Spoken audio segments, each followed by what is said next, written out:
अस्सलाम वालेकुम दोस्तों, मेरा नाम है सुल्तान बाकर और आप देख रहे हैं मेरा YouTube channel medical health gulf information. आज हम बात करेंगे पेंडिंग एक्सरे के बारे में और रिपीट एक्सरे के बारे में। इसमें मैं आपको गाइड करूंगा कि अगर आप किसी भी सेंटर से पेंडिंग हो गए हैं तो आप क्या दोबारा मेडिकल करवा सकते हैं या नहीं करवा सकते, और अगर आप रिपीट हो गए हैं तो आप कितनी देर बाद रिपीट कराएं या आपको किस तरीके से अपना एक्सरे रिपीट कराना चाहिए ताकि आपको किसी किस्म की प्रॉब्लम का सामना ना करना पड़े और आपकी मेडिकल रिपोर्ट फिट हो जाए। और कितने फ़ीसद चांस फिट होने के हो जाते हैं, लेकिन अगर पेंडिंग हो जाए तो कितने फ़ीसद चांस होते हैं, तो आप मेडिकल करवा सकते हैं या नहीं करवा सकते या किसी और लैब से जाके करवा सकते हैं। तो बात करते हैं पेंडिंग की। जिन सेंटरों से कोई भी कैंडिडेट पेंडिंग हो चुका है तो सेंटर ने एक उनको स्लिप देते हैं जिस पे लिखा होता है कि आपको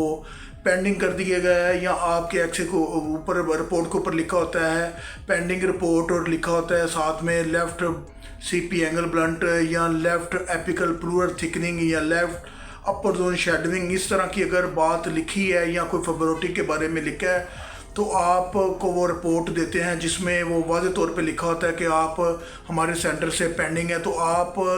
अपना मेडिकल या प्राइवेट एक्सरे करा कर दोबारा किसी और सेंटर में अप्लाई करें मेडिकल, क्योंकि अगर आप दोबारा उस सेंटर में जाएंगे तो पहली तो बात वो आपका मेडिकल नहीं करेंगे, दूसरी बात अगर वो आपका किसी वजह से मेडिकल रिपीट कर देते हैं तो वो आपको अनफिट की रिपोर्ट इशू कर देंगे जिसमें आप दोबारा मेडिकल 2 माह तक नहीं करवा सकते और इस वजह से आप पेंडिंग की स्लिप मिलने पर किसी और सेंटर में जाएं। और अगर आपको उन्होंने रिपीट कर दिया है आपका एक्सरे तो आप रिपीट का टाइम 3 से 5 दिन या 10 दिन मिला है तो आप उससे पहले आप किसी भी प्राइवेट लेबोरेटरी में या किसी भी अच्छे डॉक्टर चेस्ट वाले को अपना एक्सरे दिखाएं। लेकिन इसमें एक बात और भी, अगर आप किसी भी चेस्ट वाले डॉक्टर को अपना एक्सरे दिखाते हैं तो वो आपको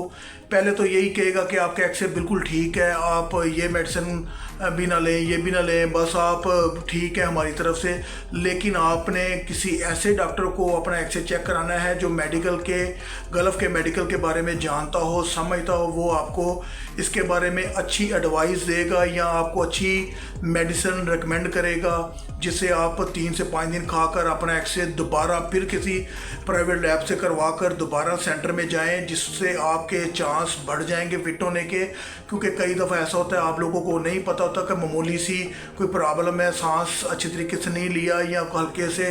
पैचेस हैं या कोई धागे नमा है जिस वजह से आप पेंडिंग हो रहे हैं या रिपीट हो रहे हैं। तो रिपीट में अगर आप सेंटर से रिपीट है तो वो अगर आपको टाइम दे रहे हैं रिपीट का तो आप हर हाल में ये प्राइवेट एक्सरे करा के किसी डॉक्टर से डिस्कस कर लें, क्योंकि उसमें चांस आपके फिट होने के 70% होते हैं कि आप फिट हो जाएं, जिसमें आपने कई दफ़ा सांस अच्छा नहीं लिया होता, अच्छा सांस ले सकें। और यहाँ कोई मामूली सी एपिकल प्लूरल थिकनिंग है तो वो भी ख़त्म हो जाती है अगर आप मेडिसिन इस्तेमाल करते हैं।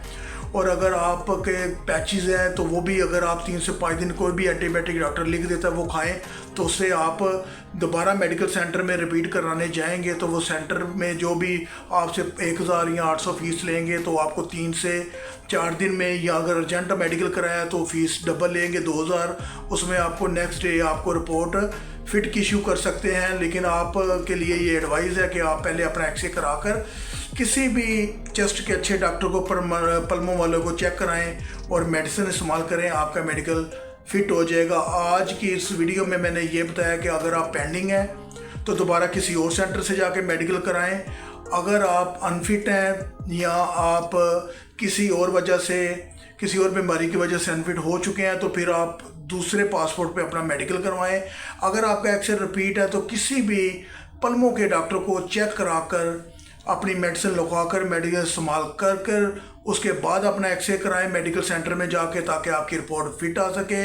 और इसके मतलब अगर आपको हेल्थ के मतलब कोई और इन्फॉर्मेशन चाहिए या किसी बारे में आपने पूछा तो हमारे दिए हुए नंबर पर रब्ता करें या हमें मैसेज करें या चैनल पे मैसेज करें या व्हाट्सएप करें। तब तक के लिए अल्लाह हाफिज़।